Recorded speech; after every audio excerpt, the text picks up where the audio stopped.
Hello friends, my name is Sandeep Kaushal और आज हम यहाँ पर डिस्कस करने वाले हैं एक 11th क्लास का नया चैप्टर जो कि होगा हमारे पास में कॉम्प्लेक्स नंबर। और कॉम्प्लेक्स नंबर को स्टार्ट करने से पहले यदि हम बात करें तो हम क्वाड्रेटिक इक्वेशन से इसको रिलेट करने की कोशिश करेंगे। क्वाड्रेटिक इक्वेशन में हमने बहुत सारे टर्म्स पढ़े हुए थे जहां पर कि हमारे क्वाड्रेटिक इक्वेशन में हमारा क्या क्या हो रहा था, जीरोज आ रहे थे। जीरोज के बाद में हम इसको बोल रहे थे कि इसके जीरोज रियल हैं, इसके जीरोज रियल एंड इक्वल हैं, इसके जीरोज इमेजिनरी हैं, यानी कि वहां पर रूट्स हमारे रियल आ रहे थे, इमेजिनरी आ रहे थे और रियल एंड इक्वल आ रहे थे, राइट। तो वहां पर हम जो इमेजिनरी वर्ड यूज कर रहे थे तो वो इमेजिनरी वर्ड कुछ इस कॉम्प्लेक्स नंबर से रिलेटेबल होगा, इसको हम यहाँ पर समझेंगे। यहाँ यदि हम 10th तक की बात करें तो 10th तक में तो हमारा केवल एक नंबर सिस्टम पढ़ते थे। नंबर सिस्टम में एक नंबर लाइन होती थी और नंबर लाइन में हमारे यहाँ पर माइनस इनफाइनाइट से लेकर के इनफाइनाइट तक नंबर्स जाते थे और यहाँ पर collection of all positive numbers, collection of all negative numbers, positive numbers, negative numbers और जीरो, ये सभी इसमें इन्वॉल्व हो रहे थे। 1 2 3 4 यहाँ पर 0, -1, -2, -3। और यहाँ पर यदि हम रियल नंबर की बात करें तो रियल नंबर में हमारे दोनों ही नंबर आ जा रहे थे, एक रेशनल नंबर और दूसरे इरेशनल नंबर। तो रेशनल और इरेशनल का जो कॉम्बिनेशन होता था उसको रियल नंबर बोलते थे। यदि हम नंबर सिस्टम में सबसे बड़े सेट की बात करें तो अभी तक तो हमने सबसे बड़ा सेट रियल नंबर देखा है जो कि हमारे collection of all rational as well as irrational number. लेकिन क्या केवल इतने से काम चल पाएगा मैथमेटिक्स में? मैथमेटिक्स में यदि हम और आगे की बात को यदि हम डिफाइन करें, जो लोग डिफाइन कर रहे हैं, इससे बड़े बड़े मैथमेटिशियंस जो डिफाइन कर रहे हैं, तो वो यहाँ पर केवल रियल नंबर्स ही नहीं है, यहाँ पर एक नया टर्म इंट्रोड्यूस करते हैं जो कि होता है कॉम्प्लेक्स नंबर। और इस कॉम्प्लेक्स नंबर को हम समझते हैं, ठीक। ये तो हो गया हमारा रियल और रेशनल और इरेशनल नंबर मिलकर के रियल नंबर बनाते हैं। इनके अपार्ट एक और नंबर आएगा जो कि होगा हमारा कॉम्प्लेक्स नंबर और इसको हम समझते हैं। इसको समझने के लिए हम क्वाड्रेटिक इक्वेशन की एक बेसिक इक्वेशन लेते हैं। जैसे कि हमारे पास में quadratic equation ax² + bx + c = 0 where a is not equals to 0, right. ये हमारी क्वाड्रेटिक इक्वेशन की डेफिनेशन होती थी। और यहाँ पर एक यदि हम जनरल इक्वेशन लें x² + 4x + 4 = 0, यहाँ पर हम देख पा रहे हैं ये इक्वेशन क्या है, दैट इज x + 2 का होल स्क्वायर लिखा हुआ है। और यहाँ पर यदि हम इसके रूट्स को फाइंड करेंगे तो इसको हम क्या लिख देंगे, x + 2 = 0 और x की वैल्यू आ रही थी -2। एक और यहाँ पर यदि हम इक्वेशन लेते हैं x² - 1 = 0, तो यहाँ पर हम लेते हैं x - 1 × x + 1, इसको हम 0 से इक्वेट करते हैं तो x की वैल्यू हमारी आ रही थी एक बार +1, एक बार आ रही थी -1। लेकिन यहाँ पर एक और टर्म है हमारे पास में, एक और इक्वेशन है जो कि है x² + 1 = 0। x² + 1 = 0 और इसके हम डायरेक्ट इस तरह से रियल रूट्स नहीं निकाल पा रहे थे, राइट। जब इसके रियल रूट्स नहीं निकाल पा रहे थे तो हम इसको क्वाड्रेटिक इक्वेशन, क्वाड्रेटिक फॉर्मूला से सॉल्व करते थे, या फिर हम इसको डायरेक्टली सॉल्व करें तो x² आ रहा था -1, तो x² को हम लिख सकते हैं x = ±√(-1). यहाँ पर जो √(-1) है ये क्या है, यानी कि स्क्वायर रूट के अंदर में एक नेगेटिव नंबर का स्क्वायर रूट ले रहे हैं, राइट। स्क्वायर रूट के अंदर एक नेगेटिव नंबर है, या फिर ऐसे बोले कि एक नेगेटिव नंबर का हम यदि स्क्वायर रूट ले रहे हैं तो उसको हम क्या बोलते हैं, आयोटा। आयोटा को हम किस तरह से डिफाइन करते हैं, यानी कि नेगेटिव नंबर के अंदर यदि स्क्वायर रूट है, स्क्वायर रूट के अंदर यदि नेगेटिव नंबर है तो उसको हम क्या बोलते थे, इमेजिनरी पार्ट। और यहाँ पर जो (-1) है ये डिफाइन होता है आयोटा से, इसको आई से रिप्रेजेंट करते हैं, इसको हम बोलते हैं आयोटा। आई को हम क्या बोलते हैं, आयोटा, ठीक है। ये 11th क्लास के बच्चों के लिए एक नया टर्म होगा आयोटा, यानी कि (-1) = I, इसको बोलते हैं आयोटा। अब यहाँ पर हम बोल सकते हैं कि x के भी हमारे दो रूट्स हो गए हैं, (-1) दैट इज I, यानी कि x के भी हमारे पास में दो रूट्स हो गए, एक बार हमारा हो गया +i और एक बार हो गया -i। मींस यहाँ पर हमने एक नया टर्म जो इंट्रोड्यूस हो रहा है (-1), this is the imaginary part. Imaginary part में हम यहाँ पर (-1) को बोल रहे हैं I, दैट इज आयोटा। एक और एग्जांपल लेते हैं, यदि हम x² - x + 2 = 0, इसके यदि हम फैक्टर्स करें तो x = क्या होता है, -b - (-1 - b) +-(b² - 4ac). पहले हम इसकी d की बात कर लेते हैं, राइट। d से हम समझेंगे फिर उसके बाद में हम इसके फैक्टर्स निकालते हैं। यहाँ पर यदि हम d की बात करें तो d इक्वल टू क्या होता है, b square minus 4ac। d is equal to b square minus 4ac। यहाँ पर b क्या होगा, कोएफिशिएंट ऑफ x, a क्या होगा, coefficient of x square, and c is the constant term. तो यहाँ पर d की बात करें तो d इज इक्वल टू हमारे पास में क्या आ रहा है, b square that is minus 1 का square 1 minus 4 times of a into c, right. तो यहाँ पर d इक्वल टू आ रहा है माइनस 7। अब यहाँ पर हम बात करें तो हमने क्लास 10th में पढ़ा हुआ था कि या तो d की वैल्यू ग्रेटर देन 0 आती है, या तो d की वैल्यू लेस देन 0 आती है, या फिर d इज इक्वल टू 0 आता है। जब d इज इक्वल टू 0 आता है तो roots are real and equal होते थे।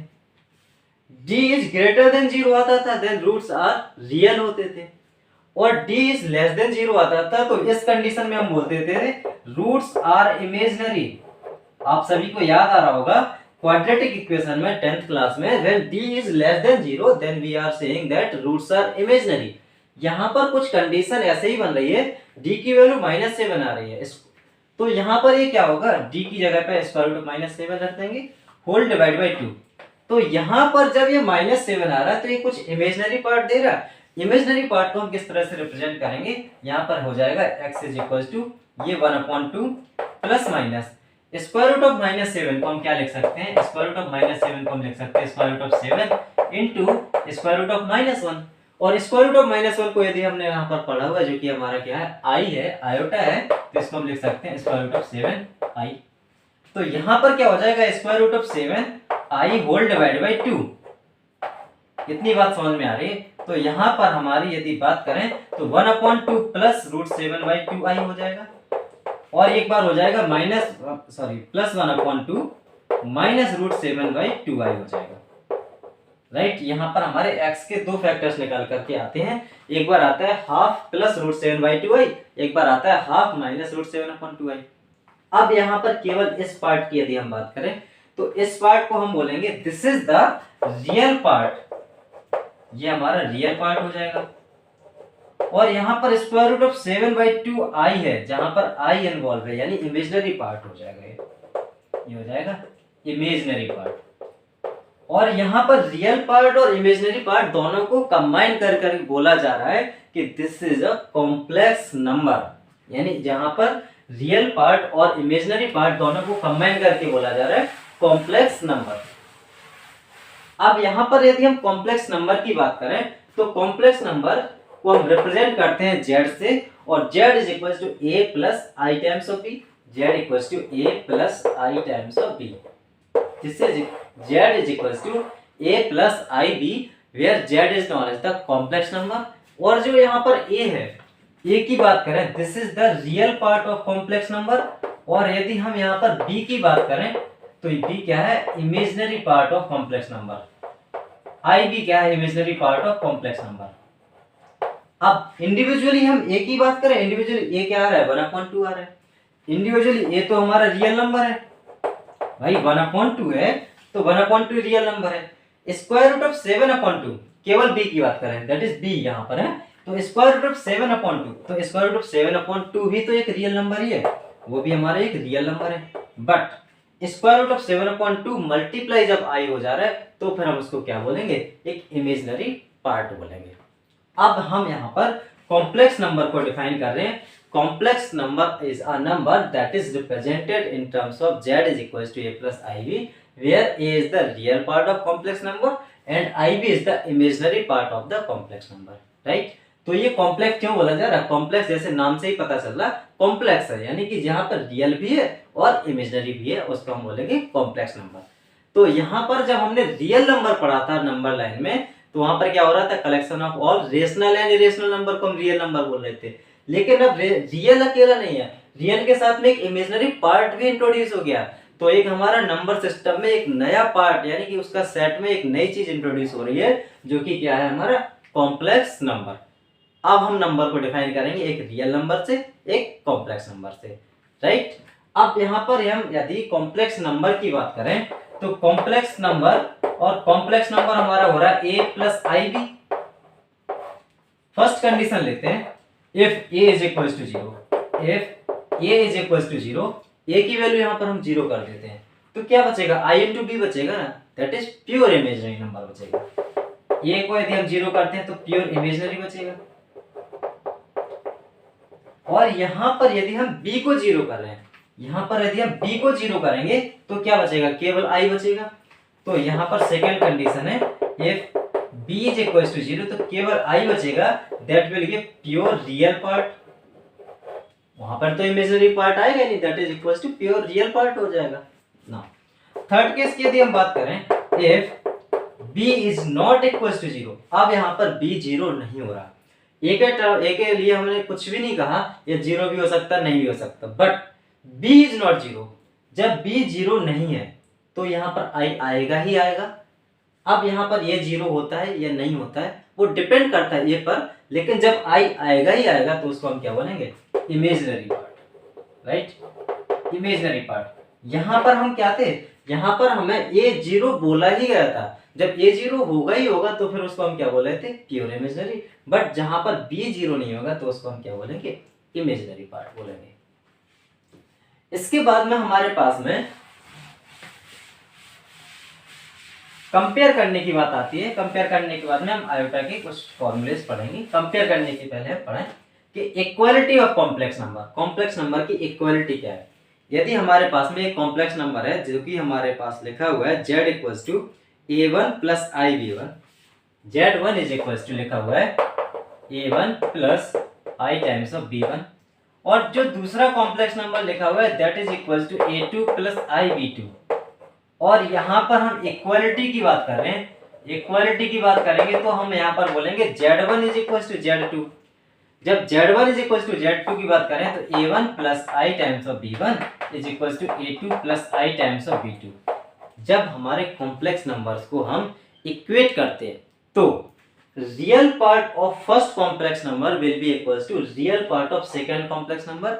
रियल पार्ट को हम रियल पार्ट से रिलेट करेंगे यानी इक्वेट करेंगे, तो यहाँ पर a1 will be equals to a2 and complex not imaginary part of the first complex number that is ib1 and imaginary part of second complex number that is ib2 that will be equal। तो ib1 equals to ib2 हो जाएगा, जो कि क्या होगा, जो कि देगा हमारा b1 is equals to b2। तो यहाँ से हम बोलेंगे कि कॉम्प्लेक्स नंबर को जब हम इक्वेट करते हैं तो real part of first complex number second complex number के बराबर होगा, imaginary part of first complex number second complex number के बराबर होगा। ये तो हो गई हमारी थ्योरेटिकली बात है कि यहाँ पर हम कॉम्प्लेक्स नंबर को थ्योरेटिकली किस तरह से डिफाइन करते हैं। अब यहाँ पर यदि हम बात करें कि एक जो हमारा नया टर्म इंट्रोड्यूस हुआ था आयोटा, तो आयोटा की वैल्यू क्या हो रही थी, i इज इक्वल्स टू आ रहा था, i इक्वल्स टू आ रहा था स्क्वायर रूट ऑफ -1। इससे रिलेटेड हम कुछ फॉर्मूलेस पढ़ेंगे, उनको हम समझते हैं। यदि हम यहाँ पर स्क्वायर कर दें बोथ साइड तो i इज इक्वल्स टू -1, यहाँ पर यदि हम स्क्वायर कर दें तो i स्क्वायर की वैल्यू क्या होती है, यहाँ पर i टू द पावर 1 को हम लिख सकते हैं i, इसको यदि हम स्क्वायर करें तो i स्क्वायर की वैल्यू क्या आती है, i स्क्वायर की वैल्यू आती है -1। यदि हम इसको क्यूब करें तो इसको क्यूब करेंगे तो i square into i that is i power 2 plus i to the power 2 into i to the power 1, इसको हम लिख सकते हैं i पावर 2 प्लस 1, यानी कि हमने i पावर 3 को i power 2 into i power 1 में कन्वर्ट किया। अब i स्क्वायर की वैल्यू है हमारे पास -1, तो i क्यूब की वैल्यू क्या आ जाएगी, i क्यूब की वैल्यू आ जाएगी -i, right. i to the power 4 की value, i to the power 4 को हम लिख सकते हैं i स्क्वायर का स्क्वायर, और i स्क्वायर का square that is i square की वैल्यू क्या है -1, और -1 का स्क्वायर क्या देगा, +1 देगा। तो यहाँ पर हमने i स्क्वायर, i क्यूब और i टू द पावर 4 की वैल्यूज देखी। आगे यदि हम बात करें i टू द पावर 5 की, i टू द पावर 5 की, तो i टू द पावर 5 को हम लिख सकते हैं i to the power 4 plus 1, right. तो यहाँ पर हम लिख सकते हैं i to the power 4 into i to the power 4 की वैल्यू 1 होती है, that is i to the power 5 equals to i हो जाएगा। Similarly i to the power 6 equals to -1 हो जाएगा, i to the power 7 equals to -i हो जाएगा, i to the power 8 हो जाएगा, i टू द पावर 4 का square जो कि होगा 1। यहाँ पर यदि हम बात करें i टू द पावर 4 की और i टू द पावर 8 की, और फिर उसके बाद में i टू द पावर इसी तरह से 12 करें, फिर i टू द पावर 16 करें, मींस जहां पर i to the power 4 to the power n आ रहा है, मींस यहाँ पर बोले i to the power 4n आ रहा है, राइट। यहाँ पर हम देखें i टू द पावर 4 की वैल्यू कितनी आ रही है 1, i टू द पावर 8 की वैल्यू कितनी आ रही है 1, i to the power similarly 12 हो जाएगा, यानी i टू द पावर 4 का whole cube that is i to the power 12, वो भी क्या देगा 1, i टू द पावर 16 क्या देगा 1। तो यहां से हम देख पा रहे हैं एक फॉर्मूला निकल रहा है जो कि क्या है i to the power 4n equals to 1 where n is a positive number. n क्या है हमारा पॉजिटिव नंबर है, तो वहां से हम देख पा रहे हैं i to the power 4n is equals to 1 आ रहा है। एक बात समझ में आती है। सेकंड यदि हम देखें कि यहाँ पर जो i to power 1, i power 2, i power 3, i power 4 यानी कि ये चार नंबर्स लिखे हुए हैं, इन चारों नंबर्स को यदि हम ऐड कर दें तो यहाँ पर i से i कैंसिल होगा, -1 से +1 कैंसिल होगा, ये चार नंबर हमारे क्या दे रहे हैं 0 दे रहे हैं। सिमिलरली यहाँ पर ये चार नंबर और भी लिखे हुए हैं जो कि i power 5, i power 6, i power 7, i power 8 है, यानी कॉन्सिक्यूटिव नंबर्स लिखे हुए हैं। और यदि हम इनको ऐड करें तो ये -i कैंसिल करेगा, +1 -1 कैंसिल करेगा, ये भी हमारा क्या दे रहा है 1। तो यहाँ से हम ऑब्जर्व कर पा रहे हैं कि जो नंबर्स हमारे चार नंबर्स तक कॉन्सिक्यूटिव नंबर्स हो रहे हैं, मींस ऐसे जो i की value i power 1, i power 2, i power 3, i power 4 यानी कॉन्सिक्यूटिव पावर्स हो रही हैं आयोटा की, और यहाँ पर कॉन्सिक्यूटिव लगातार चार पावर हो रही हैं, तो उन चार पावर्स का सम क्या होगा 0 होगा। तो यहाँ से सेकेंड रूल निकलता है sum of 4 consecutive powers of iota will give 0,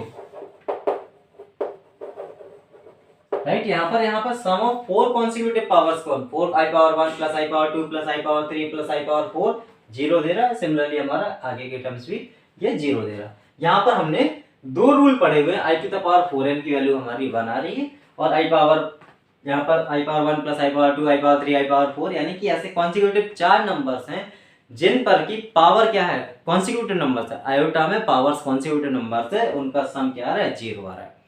इनसे रिलेटेड हम एक दो क्वेश्चंस को सॉल्व करते हैं, उसके बाद में हम इसके अगले पार्ट पर चलेंगे जहां पर हम कॉम्प्लेक्स नंबर को ऐड करना, सब्सट्रैक्ट करना, मल्टीप्लाई करना और डिवाइड करना सीखेंगे। एक हमारे पास में क्वेश्चन है i टू द पावर 9, एक क्वेश्चन है हमारे पास में i टू द पावर 9, यहां पर हमें i टू द पावर 9 की वैल्यू बतानी है।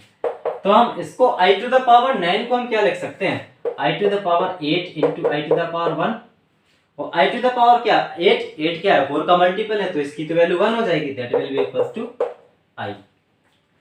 i पावर 27 की हम बात करें, -27 की बात करते हैं, i टू द पावर -27 बताना है, तो यहां पर हम लिख सकते हैं 1 upon i to the power 27, right.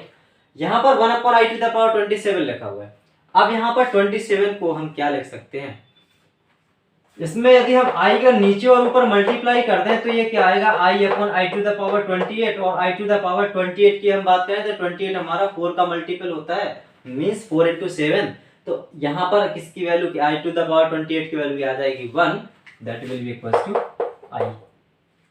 यहाँ से हम यदि 1 अपॉन i की वैल्यू को सॉल्व करना सीखें, 1 अपॉन i क्या होता है, फिर उसके बाद हम देखेंगे 1 अपॉन i क्यूब क्या होता है। तो 1 अपॉन i क्यूब के लिए यदि हम देखें तो 1 अपॉन i क्यूब, इसमें यदि हम नीचे और ऊपर मल्टीप्लाई करा दें i का, तो 1 अपॉन i क्यूब किसके बराबर हो जा रहा है i के बराबर हो जा रहा है। या फिर हम ऐसा कहें कि i को हम क्या लिख सकते हैं, i टू द 1 को क्या लिख सकते हैं i to the power 4 whole divide by i cube, that will also equals to i, right.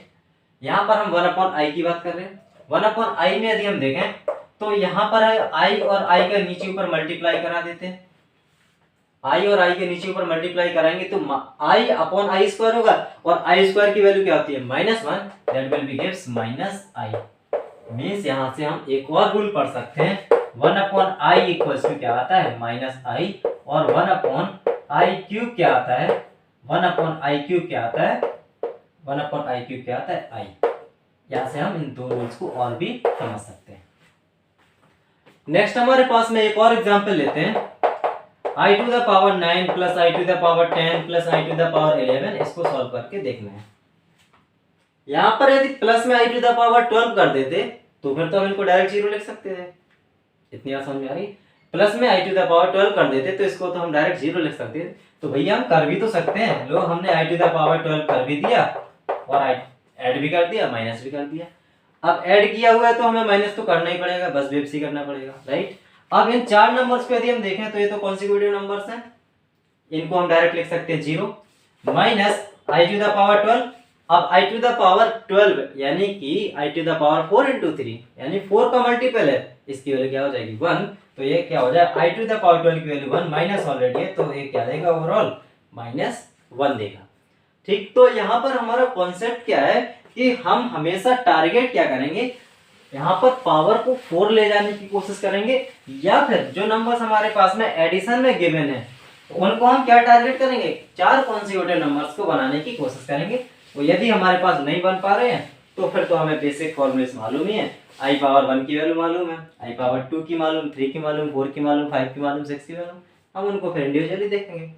Alright, next example हमारे पास में है i1, आई पावर 2, आई पावर 3, आई पावर 4, ये हमारा जा रहा है आई टू द पावर 99, 100 कर देते हैं, चलो 101 तक। यहाँ पर हमें आई टू द पावर 1 से लेकर के आई टू द पावर 101 तक जा रहा है, इसकी वैल्यू हमें बतानी है।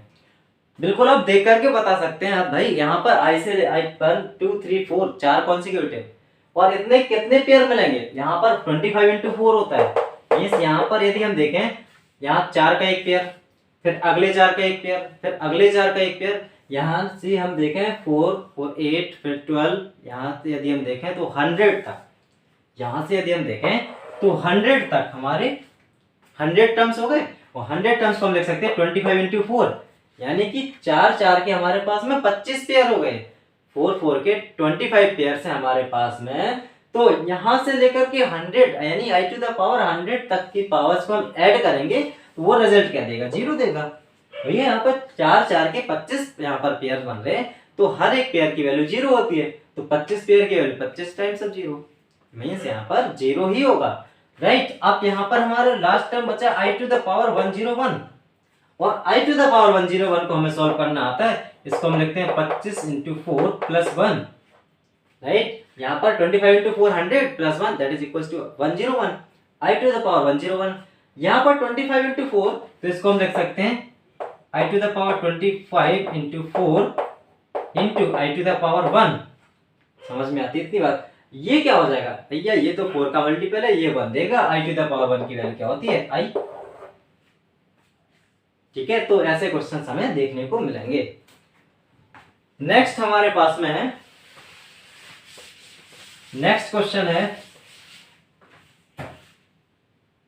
I to the power n plus i to the power n plus 1, और इसको हम यदि समेशन में लिखते हैं, n की वैल्यू 1 से लेकर के n की वैल्यू हम 19 तक ले जाते हैं, राइट। n की वैल्यू 1 से लेकर के n की वैल्यू हम 19 तक ले जाते हैं, फिर हमें बताना है कि इसका समेशन क्या आ रहा है। ठीक है, यहाँ पर i power n plus I power n plus 1, यहाँ पर n की वैल्यू 1 से लेकर के 19 तक जा रही है, इसकी वैल्यू हमें बतानी है। तो यहाँ पर हम इसमें क्या, इसको इंडिविजुअली हम यहाँ पर समेशन कर सकते हैं, इसका हम इंडिविजुअली और इसका समेशन, ऑलराइट, ऐसा तो हम कर सकते हैं। यहाँ से n की वैल्यू 1 से लेकर के कहाँ तक जा रही है, 19 तक जा रही है, i to the power n हो जाएगा, प्लस यहाँ पर भी हमारी n की वैल्यू 1 से लेकर के 19 तक जा रही है, अब यहाँ पर i पावर n प्लस 1 हो जाएगा।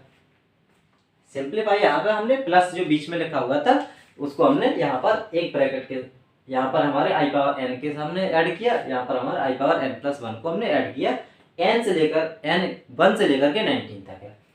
यदि हम यहाँ पर इन टर्म्स को ऑब्जर्व करें और इसको यदि हम लिखें, तो इसको हम लिख सकते हैं i power 1 plus I power 2 plus I power 3, और ये कहाँ तक जाएगा, i टू द पावर 19 तक जाएगा।